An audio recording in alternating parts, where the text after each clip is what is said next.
हथेली से सूरज नहीं ढका जा सकता।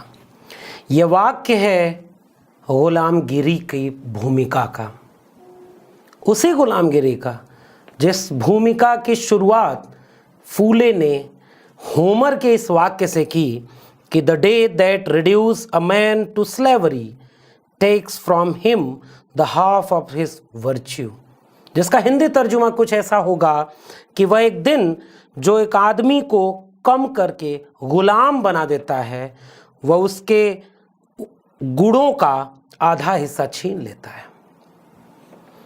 अमेरिका और अफ्रीका के गुलामों का संघर्ष उन्हें याद करते हुए गुलामगिरी लिखने वाले फूले ने अपनी यह पूरी किताब किन्हें समर्पित की, यह दिलचस्प है जानना। Dedicated to the good peoples of the united state. Good peoples कौन है? वो अच्छे लोग जिनको संबोधित करते हुए फूले अपनी किताब गुलामगिरी समर्पित कर रहे हैं। यूनाइटेड स्टेट्स के उन महान लोगों के सम्मान में जिन्होंने नीग्रो लोगों को गुलामी से मुक्त कराने के उदारता, निष्पक्ष और आत्मत्याग का परिचय दिया। मेरी हार्दिक इच्छा है कि मेरे देशवासी उनके इस सराहनीय कार्य का अनुकरण करके अपने शूद्र भाइयों को ब्राह्मणी जाल से मुक्त कराने में अपना सहयोग करें। इस कोटेशन के साथ यह किताब अमेरिकी संघर्ष करने वाले उन अच्छे लोगों को समर्पित करते हैं फूले। और फूले इस किताब को क्यों लिखते हैं? उनका मकसद ये था कि हर मनुष्य को आज़ादी होनी चाहिए, मन के भावों की और विचारों की आज़ादी। आज जिस दौर में हम जी रहे हैं वह गुलाम दिशा की तरफ मुखातिब है। आज के दौर में अगर फूले होते तो वो उस गुलामगिरी के अध्यायों में क्या क्या लिख रहे होते। आज के दौर में अगर फूले होते तो ये चिन्हित करते कि आज की गुलामी कैसी है, उस दौर की गुलामी और इस दौर की गुलामी में क्या समानता है और क्या अंतर है। क्या गुलामों की गुलामियां दूर हुई? क्या गुलामों को गुलामी का एहसास हुआ? इन सारे सवालों के जवाब के साथ आज की पाठशाला में हम बात करेंगे गुलामगिरी पर। अभिवादन स्वीकार करिए लक्ष्मण यादव का और किताबों की पाठशाला के जरिए सामाजिक न्याय की पाठशाला के इस एपिसोड में आपका स्वागत है।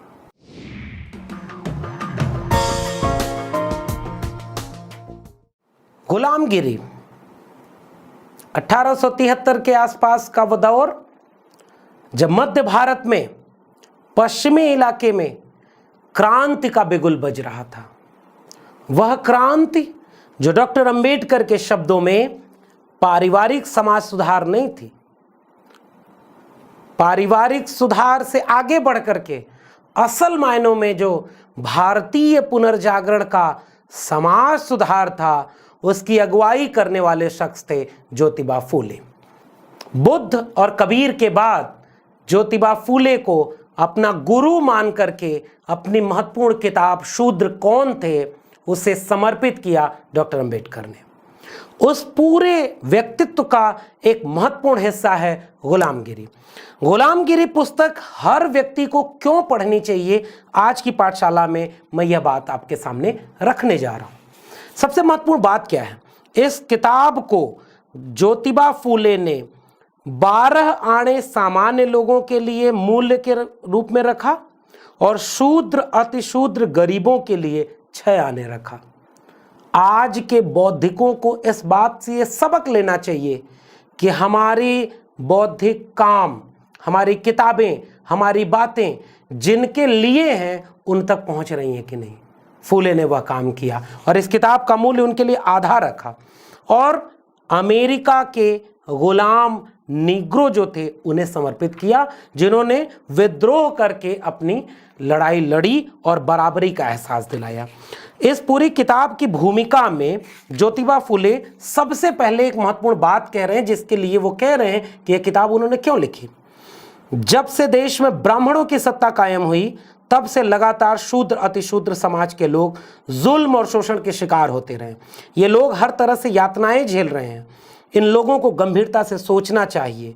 इसके आगे ये लोग अपने को ब्राह्मण पंडा पुरोहितों के जुल्म से कैसे मुक्त कर सकते हैं, इस पर विचार करने की जरूरत है और उस विचार के लिए पुस्तक लिखी गई है। इस पुस्तक में कई अध्याय हैं। सिलसिलेवार तरीके से मैं जब इस पुस्तक को पढ़ता हूं तो मैं इसे 2 खंडों में बांटकर देखता हूं।